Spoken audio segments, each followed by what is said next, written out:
Hi guys, so tonight we're gonna make a Nigerian dish. We're going to make goat and tripe stew and jollof rice.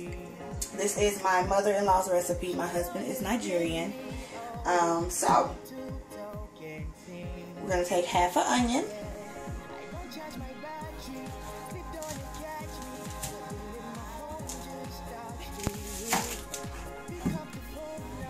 We're going to take half an onion and we're going to cut it in big slices.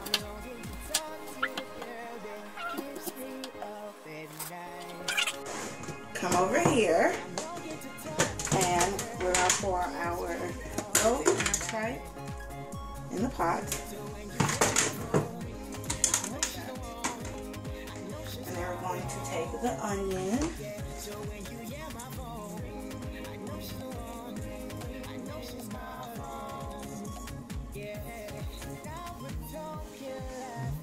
And then we're going to take these. These are Maggie cubes. Oh my gosh, best seasoning in the world.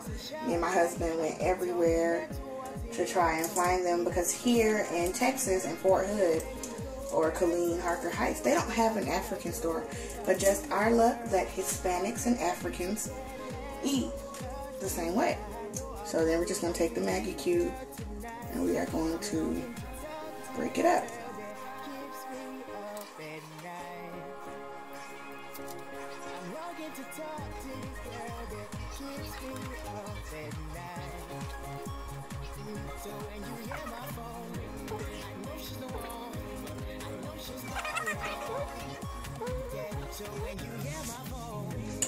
Okay, so now we're going to cut. Goat makes its own water. So, goat makes its own water, so we're going to go ahead and cover this and turn the eye on high. And that's the first step. Now I'm going to go ahead and make the sauce for the jollof rice. So we're going to take a can. This is, this is tomato sauce, Goya's tomato sauce. And this is 1 pound can, 29 ounce, 1 pound can. And we're going to pour that in the bowl.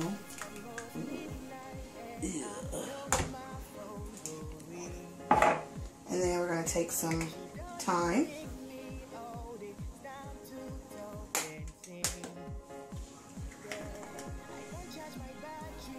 Some curry powder.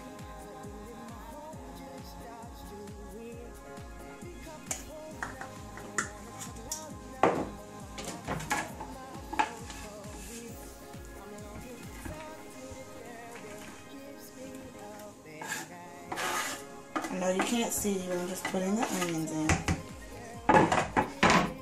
Onions and our trusty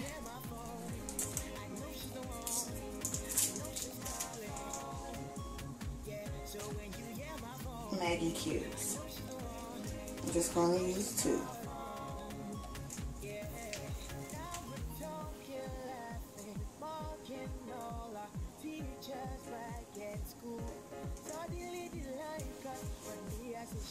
And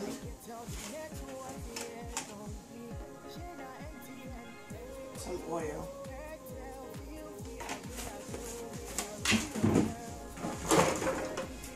Now we are going to stir that around.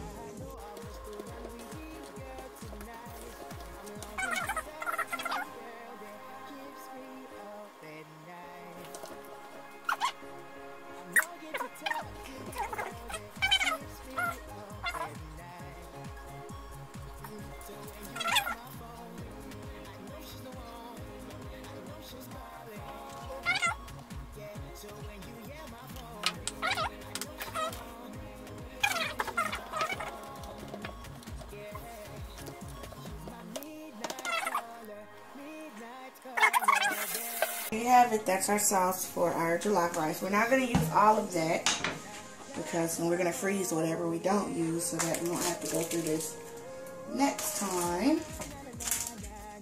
come back when we're making the rice.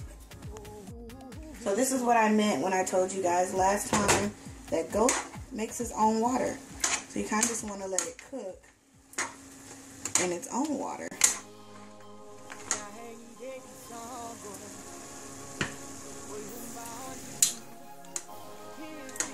And I may go back and add some more Maggi. But you want to let it cook in its own water. No, I didn't add any water. Goat meat makes its own water. So you let that cook. And then right before, you want to let it cook to the water's almost out. And then we'll add everything else. Now this part is up to you. The spicier you want it, the more habanero peppers you want to add. My husband grew up on spicy food. He loves spicy food, but if it's not Tabasco sauce, I don't like it spicy. So we just use one, and even when you use one, the longer your stew sits in the refrigerator, it's like the pepper settles and it gets spicier day by day the longer it sits there. So we're just going to use one, and I'm going to drop it in the blender. It's frozen, so I don't really know how this is going to go. And we're going to blend it. So now what I just did was I went ahead and added the tomato sauce to the peppers, and we're going to grind it up together just so the pepper can be grinded in the tomato sauce. And don't throw your can away, because the same amount of tomato sauce, that's the same amount of water you want to put in your stew just to balance it out. So now that our water is all boiled down, we're going to go ahead and add in our tomato sauce.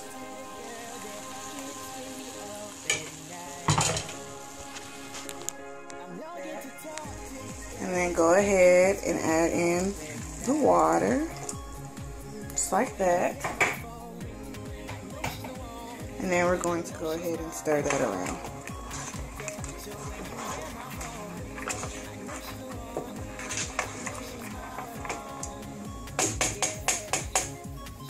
So it's really simple. Really simple and easy to make. Then we're going to throw our top back on that. And then that's it. And you're pretty much just letting that cook so the seasonings and the pepper and everything can soak into the goat. And then that's it for the goat stew. So if you're anybody else besides me, you don't have to read instructions on how to cook rice. Unless I cook it in my rice cooker and it's sticky rice, I am completely lost. My rice never comes out right. But, so we're going to do this by the books. That's our 2½ cups of water. And then I pre-rinsed the rice.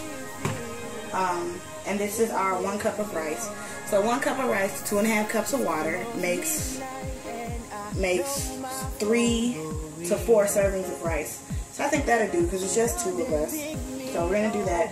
But this is my already pre-rinsed rice. And a quick tip: rinsing the rice, and I know people say they rinse the starch off the rice, but rinsing the rice actually rinses most of the vitamins and nutrients that are in rice.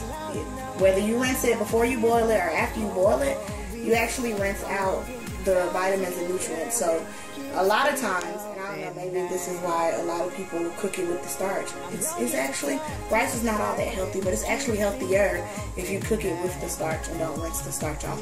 So that's just a quick side cooking tip. We are going to let this water boil, and then we're going to add our rice, and I'll be back to show you how we do the jollof rice.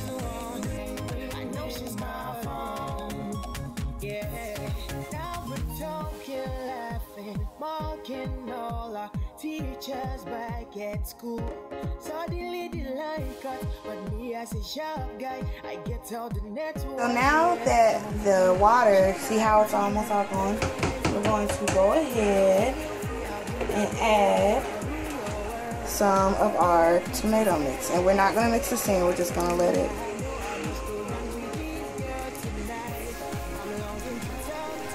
We're just going to let it sit on top. And then as it boils, it'll boil down in it. And then it's done. It's finished. So we're going to cover this and let it go. And then I'll be back with the finished product. Cooking. If you order food from Chinese places and you get containers like this, say you order a large soup or anything, never throw these away, because they're great containers to store any leftover sauces that you want to freeze or vegetables you want to freeze. They're great for that.